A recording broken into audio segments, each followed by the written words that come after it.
Good morning বন্ধুরা, প্রতিদিনের জীবনযাত্রা চ্যানেলে তোমাদের সবাইকে স্বাগত জানাই। বন্ধুরা, আজকে সকাল সকাল আমি আমার ভ্লগটা শুরু করছি।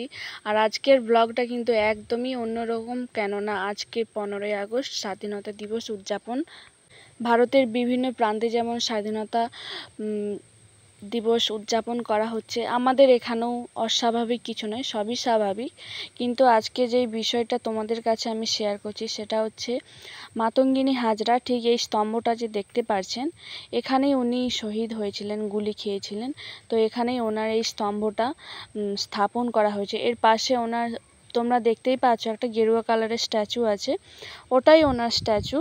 তো এখানে ওনাকে সম্মান দেওয়া হচ্ছে এবং পতাকা উত্তোলন সম্ভবত হয়ে গেছে, কেননা আমি যখন এসেছিলাম তখনও চলছিল, আরও চলছে। কেননা যারা রাজনৈতিক নেতা নেত্রীরা আছে তারাই বেসিক্যালি এই সমস্ত কিছু আয়োজন করেছে, ওনারাই সমস্ত কিছু সম্মান দিচ্ছে। আর আমরা তো সাধারণ মানুষ সব পাশেই ছিলাম, তার সঙ্গে ভিডিওটাও আমি করেছিলাম তোমাদের সঙ্গে শেয়ার করব বলে, কেননা আজকে একটা বিশেষ দিন, এই বিষয়টা তুলে না ধরলেই নয়, তাই আমি কিন্তু ভিডিওর মাধ্যমেই তোমাদের সঙ্গে শেয়ার করছি।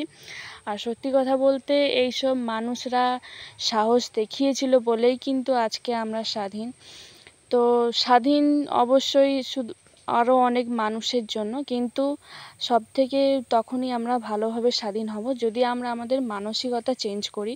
কেননা আজকে 15ই আগস্ট যেমন স্বাধীনতা দিবস পালন হচ্ছে, ঠিক তেমনি 14ই আগস্ট রাত্রিবেলায় আমাদের এইখানে যে আর.জি. কর মেডিকেল কলেজে যে ডক্টরটা মারা গেছিলেন, ওনাকে হত্যা করা হয়েছিল, তার উদ্দেশ্যেও কিন্তু একটা মিছিল বেরিয়েছিল এখানে রাত্রিবেলা। শুধু এখানে নয়, জেলায় জেলায় মিছিল বেরিয়েছিল। সত্যি ওই জন্য আমি বলছি যে আমরা ইংরেজদের হাত থেকে হয়তো স্বাধীন হয়েছি, কিন্তু আমরা আমাদের মানসিকতা যদি পরিবর্তন না করি তাহলে আমরা কেউ স্বাধীন নই।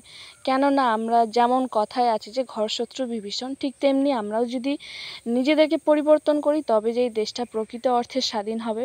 আমরা প্রত্যেকেই যেন রাস্তায় সাবধানে চলাফেরা করতে পারি, কারো বিষয়ে যেন কোনো রকম মাথা না ঘামায়। কেননা আমরা মানুষরা এই কারণেই আমাদের দেশটা ধ্বংস হয়, আমাদের ভুলের জন্য, আমাদের অতি উচ্চাকাঙ্ক্ষা, লোভ, হিংসা, কামনা, এই সমস্ত কিছুর জন্যই কিন্তু, এই বেসিক্যালি 3টে বিষয়ের জন্যই কিন্তু দেশটা ধ্বংস হয়।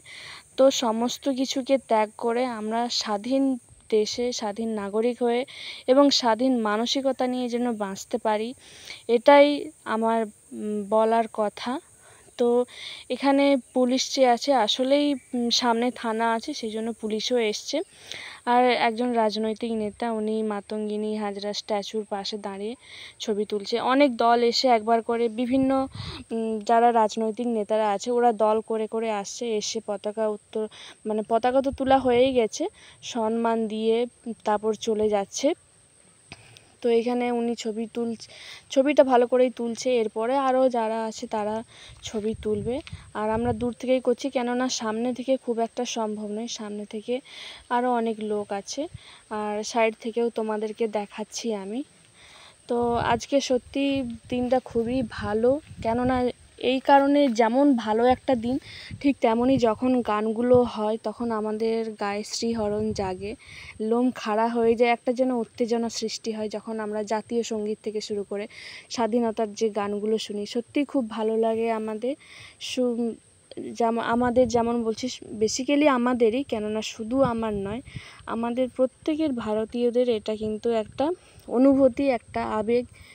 তো এইখানে অনেক কিছু লেখা আছে, 1942 সালে যেহেতু উনি গুলি খেয়েছিলেন, তো সমস্ত কিছু লেখা আছে, তোমরা চাইলে ভিডিওটি স্টপ করে দেখতে পারো।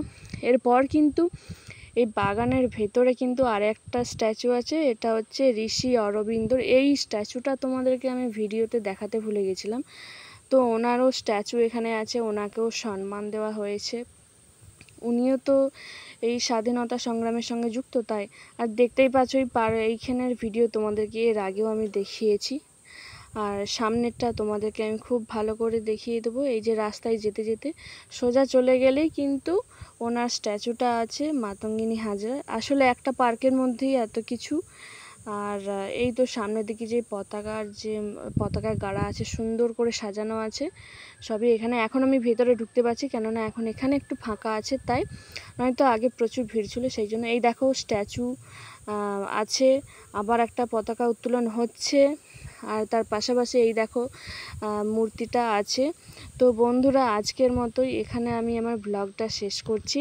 আর আমার ব্লগটা যদি তোমাদের ভালো লেগে থাকে তাহলে অবশ্যই কমেন্ট করো, আর চ্যানেলটি সাবস্ক্রাইব করে প্লিজ পাশে থেকো। আর যারা আমার চ্যানেলটি সাবস্ক্রাইব করেছো তাদেরকে অসংখ্য ধন্যবাদ জানাই। আর কারণ ইউটিউবে আমরা কেউ কারো পাশে না থাকলে কখনোই সামনের দিকে এগোতে পারবো না, তাই তোমাদেরকে আমার অনেক রিকোয়েস্ট, আমার চ্যানেলটি প্লিজ সাবস্ক্রাইব করে দিও।